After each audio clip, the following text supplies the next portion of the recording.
સ્વાગત છે તમારું સંગીતા કી સોચ ચેનલમાં। તો આજના વિડીયોમાં એક નાનકડી મોટિવેશન વાર્તા સાંભળીશું।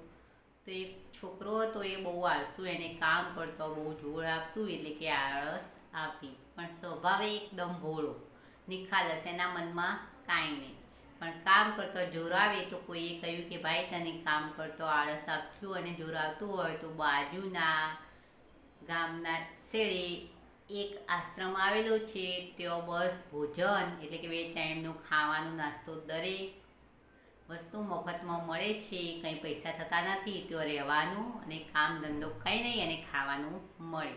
તો બસ એ છોકરો આ સાંભળી ખુશ થયો અને તે આશ્રમમાં જઈને રહેવા લાગ્યો અને એ રીતનું જ થયું કે બસ કામ ધંધો કંઈ કરવાનું નહીં અને 2 ટાઈમ મફતમાં ખાવાનું મળતું। તો આ રીતે થોડો સમય ચાલ્યો અને મહિનો થવા આવ્યો હતો।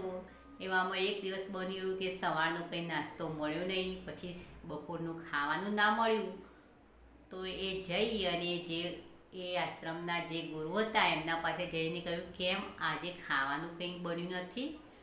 તો ગુરુજીએ કહ્યું કે ના, આજે એકાદશી 11 છે, તો આજે દરેક આશ્રમવાસીઓને આજે ઉપવાસ, તો આજે ખાવાનું બનવાનું નથી અને સાંજે પણ ખાવાનું બનશે નહીં।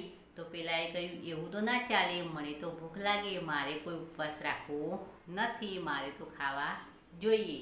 તો પેલા ગુરુજીએ કહ્યું જો તારે ખાવા જોઈતું હો તો તું તારે જેટલું અનાજ જોઈએ તારે એટલું લઈ અને બહાર જા આશ્રમની અને નદી કિનારે જઈ અને ખાવાનું જાતે બનાવી અને ખાઈ લે, અહીંયા આજે ખાવાનું બનશે નહીં। તો પેલા છોકરાએ તે કહ્યું થોડું ઘણું જે કંઈ એને જોઈતું હતું એ લઈ જઈ અને ખાવા બનાવવા લાગ્યો। અને ગુરુજી એવું પણ કહેલું કે હા તું ખાવાનું બનાવે તો આશ્રમની એક પરંપરા છે, તો જે આશ્રમમાંથી જે અનાજ હોય એનું ખાવાનું બને ને તો પહેલાં ભોગ ભગવાનને ધરાવવું, એવું કહેલું। તો એને જેવું તેવું ખાવાનું એના માટે બનાવ્યું ગમે તે કરીને। તો એને ભગવાનને યાદ કરી અને કહ્યું ભગવાન ખાવા આવો, ભગવાન ખાવા આવો, એમ કયા કર્યું પણ ભગવાન આવ્યા નહીં। તો પેલા છોકરાએ કહ્યું ભગવાન તમે કેવા માણસ, તમે તો કેવું ખાતા પીતા હશો, પકવાન ખાતા હશો, અને મને તો કશું આવડતું નહોતું, મેં કાચું પાકું જે રીતે મને આવડ્યું એ મેં બનાવ્યું, તો આવું તો તમે કંઈ ખાવા આપતા હો, હું પણ એવો ગાળો જ છું ને, એમ સમજી અને ખાવાનું વિચાર કર્યો। તો એકદમ ચમત્કાર થયો અને ભગવાન ખાવા આવ્યા, એટલે ભગવાન શિવ ભોલેનાથ।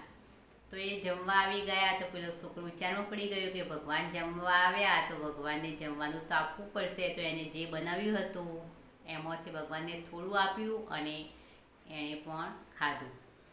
એમ થયું અને બીજા મહિને ફરીથી 11 આવી તો ફરીથી જ એ રીતે થયું। ગુરુજીએ કહ્યું કે તારું જાતે ખાવાનું તું બહાર જઈને બનાવી લે। તો એ છોકરાએ વિચાર્યું કે આ ભગવાનને ભોગ ધરાવવાનો અને ભગવાન ખાવા આવવાના તો ઓછું પડવાનું, તો આ વખતે થોડું વધારે હું 2 જણને જોઈએ એટલું ખાવાનું લઈ જાઉં, એમ વિચારી એ લઈ ગયો અને ભગવાનને એને પ્રાર્થના કરી અને ભગવાન આવ્યા ખરા, પણ શિવજી આવ્યા અને સાથે પાર્વતીજીને પણ લાવ્યા, તો ખાવાનું ફરીથી ઓછું પડ્યું। તો પેલા છોકરાએ કહ્યું સારું, આ તો ભગવાન તો કહેતા નથી અને ખાવા આવી જાય અને બીજાને પણ લઈને આવ્યા તો ઓછું પડ્યું।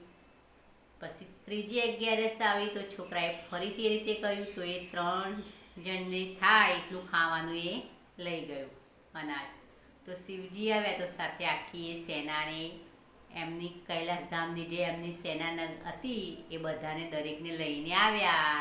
તો છોકરાને ખાવાનું ઓછું પડ્યું તો છોકરો તો ભૂખ્યો રહ્યો। તો છોકરાએ કહ્યું ભગવાન તો ખાવા આવીને કહેતા પણ નથી કે કોણ પણ આવવાનું, તો મારે તો ખાવાનું મળતું નથી। પછીની જે 11 આવીને એ વખતે એમને ગુરુજીને કહી દીધું ગુરુજી ભગવાન તો ખાવા આવે છે પણ કહેતા નથી કે કેટલા જણા આવવાના, તો મારે વધારે અનાજ અહીંથી જરૂર પડશે। તો ગુરુજીએ કહ્યું કે આ ગાંડો શું કહેતો હશે, પણ ગુરુજીએ કહ્યું કે જા તને જે જોઈએ તે લઈ જા।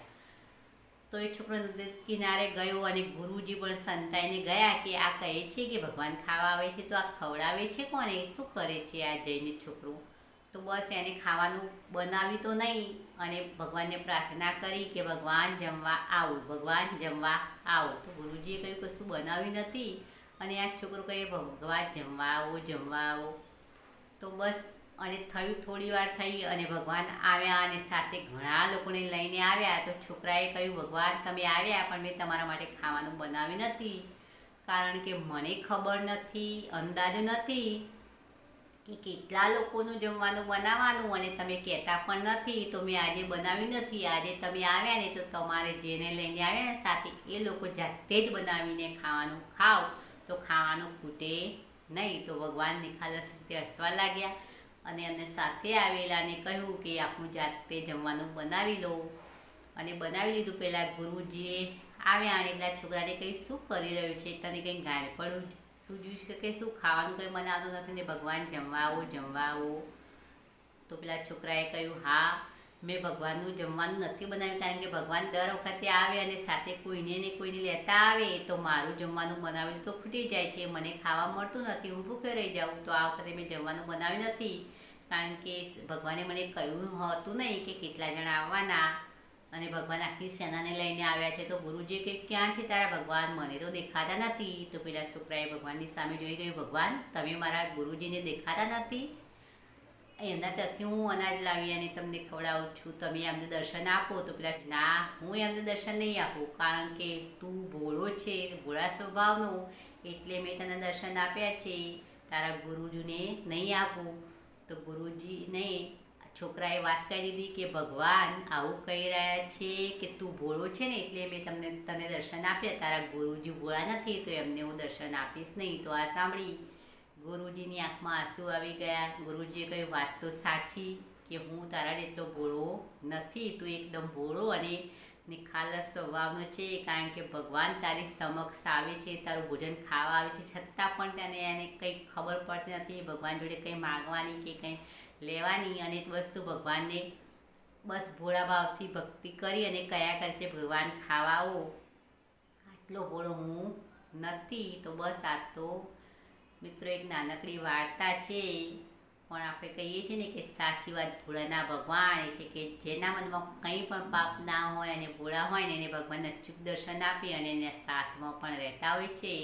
તો મિત્રો વિડીયો સારો લાગે તો એક લાઈક અવશ્ય કરવું, બીજાની સાથે શેર પણ કરો, અને આવી વાર્તા સાંભળવા માટે મારી આ ચેનલને સબસ્ક્રાઈબ જરૂર કરવી. ફરી મળીશું નવી કોઈ વાર્તા સાથે નવા વિડીયોમાં.